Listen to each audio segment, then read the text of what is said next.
Përshëndetje të dashur miq. Sot do të ndaj me ju një temë shumë delikate, siç është si të dëgjojmë intuitën tonë në një botë plot zhurmë. Nëse ndjeni se jeni të shkëputur nga intuita juaj, nga zëri juaj i brendshëm, dhe ju duket se nuk po e dëgjoni apo thjesht keni një konflikt midis mendjes dhe intuitës dhe ju duket sikur dëgjoni më shumë mendjen në çdo vendim që ju merrni, por që nuk ju drejton gjithnjë në rrugën e duhur apo jo. Nëse po, atëherë kjo video është për ju.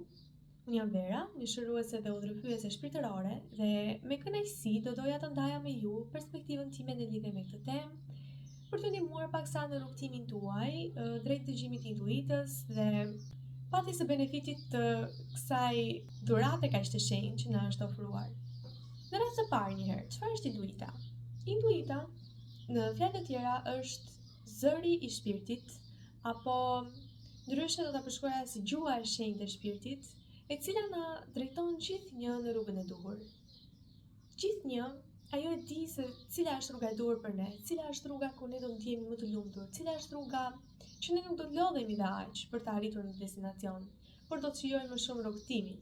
Nga ana tjetër, zëri i mendjes, i cili shpeshherë ndërhyn, është ai zë i cili bën kalkulime të shumta dhe na jep një mirë arsye se pse ne duhet të zgjedhim një rrugë specifike dhe jo një tjetër.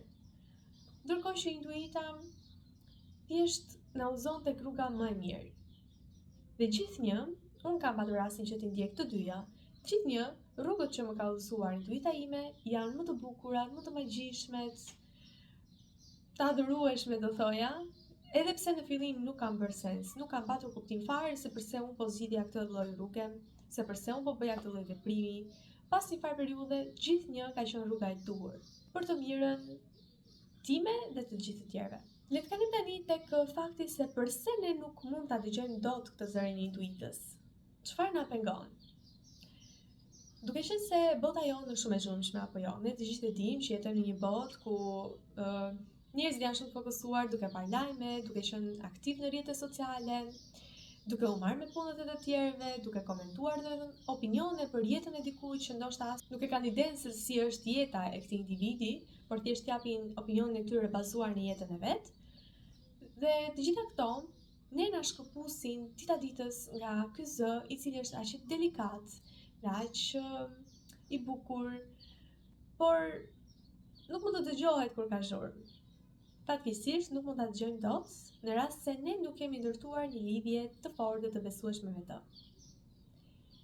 Sepse mendojeni kështu, është si një mik që në momentin që ju i ofroni respekt, e dëgjoni dhe e ndiqni, lidhja juaj do sforcohet dita ditës edhe më shumë dhe ju edhe mund ta dëgjoni intuitën tuaj në një moment të zhurmshëm dhe të jeni shumë të sigurt që ky është zëri i intuitës time, kjo është ajo që duhet bëj dhe thjesht ta ndiqni. Por në fillimet tuaja është shumë e vështirë në momentin që ka zhurmë dhe të qark për ta ndjerë, për ta dalluar, për ta dëgjuar. Ajo që ju këshilloj të bëjmë është në radhë të parë të kufizohet sa më shumë pare e lajmeve, sepse në vetvete nuk është se ka ndonjë efekt pozitiv. Përgjithsisht lajmet tentojnë të japin të gjitha lajmet negative, të mundshme që mund të ndodhin në botë, sepse ato tërheqin vëmendjen dhe njerëzit janë shumë kurioztar të dinë, në rregull, është diçka normale, por çfarë benefiti, pyesi veten, çfarë benefiti po më jep mua të shikoj diçka negative? Thjesht po më jep mua atë lloj energjie negative drejt meje. Çdo gjë është energji dhe ju po merrni prej saj, doni apo nuk doni. Mendoj që nëse ju e keni të vështirë, mund të nisni duke kufizuar paksa, pra nëse shikonit 2 orë apo nuk e di sa mund të jetë, po marr një shembull specifik, ta çonin 1 orë dhe kështu me radhë, nëse shikoni se mund ta lini, patjetër që po është rruga më e mirë që ti lini fare lajmet dhe të merreni me jetën tuaj të bukur, por nëse nuk e lini dot, mjafton të kufizoni shumë kohën në të cilën ju shpenzoni, qoftë edhe në rrjetet sociale. E mirë do të ishte që ta kufizoni kohën e kaluar aty ose të dini se si ti përdorni rrjetet sociale dhe jo të bëheni robër të tyre, por ju të jeni zot i tyre, ti komandoni ju ato dhe jo ato ju. Sepse në rrjetet sociale po ta shikoni, shpeshherë ne ndikohemi negativisht, ndoshta nga duke parë jetët e tjerëve që ndoshta janë shumë të bukura për të qenë të vërteta dhe ndoshta ata thjesht kanë fotografuar një moment specifik të lumtur apo nuk e di në jetën e tyre dhe ndoshta nuk është, mund të jetë shumë larg së vërtetës ky moment, por nuk ka rëndësi. Është thjesht një metodë që prezantimi i vetveteje, gjithë secili ka jetën e vet, ama të tjerët, të cilët nuk e kanë atë dhe dëshirojnë ta kenë, ju krijojnë një ndjesi mungese. Dhe energjia flet shumë. Në këtë botë energjia flet shumë. Pra, nëse ti krijon një energji mungese, universi nuk do të bëjë gjë tjetër veç se të ta reflektojë mbrapsht ty këtë. Dhe do të krijohet edhe më shumë mungesë në jetën tënde. Do filloj më shumë pa kënaqësi dhe emocione negative, e kështu me radhë. E di këtë nga shumë eksperienca të cilat më janë treguar dhe ajo që unë kam këshilluar është të kufizohet sa më shumë koha në rrjetet sociale, nëse nuk keni fare, aq më mirë akoma, por nëse keni, përdorni në mënyrën e duhur. Dhe shikoni, për shembull, nëse keni një platformë, qoftë edhe në YouTube, shikoni video të cilat ju bëjnë të ndjeni mirë dhe ju rrisin nivelin e njohurive, ju bëjnë të rriteni personalisht, shpirtërisht, mendërisht, në çfarë lloji aspekti që ju dëshironi. Shikoni video edukuese si të bëni ushtrime, për palestër për shembull, apo ta mbani trupin fit, qoftë edhe në shtëpi. Nëse nuk keni kohë të shkoni në palestër, shikoni video të cilat janë lirisht kudo në YouTube, në internet, dhe mund të bëni ushtrime për ta mbajtur trupin tuaj sikur 5 minuta në ditë aktiv në shtëpi. E shumë të tjera si këto. Pra, mënyrat janë nga më të shumtat. Ju vetë zgjidhni se ku ta shpenzoni energjinë tuaj, se si ti përdorni këto mjete që ju janë ofruar lirisht, dhe jo t'i keq përdorni ato apo të abuzoni apo të bijeni pre e tyre. Dhe në këto momente kur ju keni limituar kaq shumë të zhurmën, mund të filloj të dëgjoni paksa edhe më shumë zërin tuaj. Tjetër, koha në natyrë është perfektja, idealja për të dëgjuar zërin e brendshëm. Natyra ofron një qetësi që nuk e gjeni dot askund, një qetësi shpirtërore, mendore, emocionale, ofron shumë shërim, por edhe atë lloj qetësie që duhet që zëri juaj të flasë lirisht, të dëgjohet lirisht dhe ju nuk do të keni pikën e dyshimit që po e dëgjoni tani më. Nga ana tjetër, doja të përmendja që intuita mund të flasë ndryshëm për individ të ndryshëm. Ka individ të cilët mund ta dëgjojnë intuitën më së miri me ndjesi. Personalisht, ndjesit i kam më të fortat, pra janë aftësia ime më e fortë për ta dëgjuar intuitën time nëpërmjet ndjesive. Por jo se të tjerat nuk janë.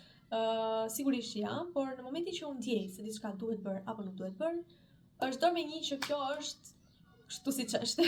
Është shumë e vështirë sepse ndjesia është shumë e vështirë, nuk ke diçka ku të kapesh. Thjesht është një ndjesi që ti duhet të largosh shumë stresa që ta dallosh të pastër ndjesinë tënde dhe ti besosh pa parë asgjë tjetër edhe qartë, thjesht ti besosh asaj. Por eventualisht të drejton aty ku duhet jeni dhe kush duhet jeni dhe çfarë duhet bërë.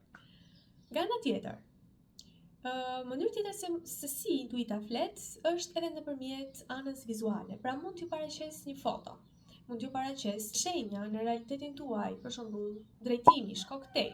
T'ju paraqitet kjo shenja e drejtimit kudo, që të jetë një shenjë shumë e madhe për ju që kjo është ajo që unë dua t'ju them. Ky është drejtimi që ju duhet të merrni.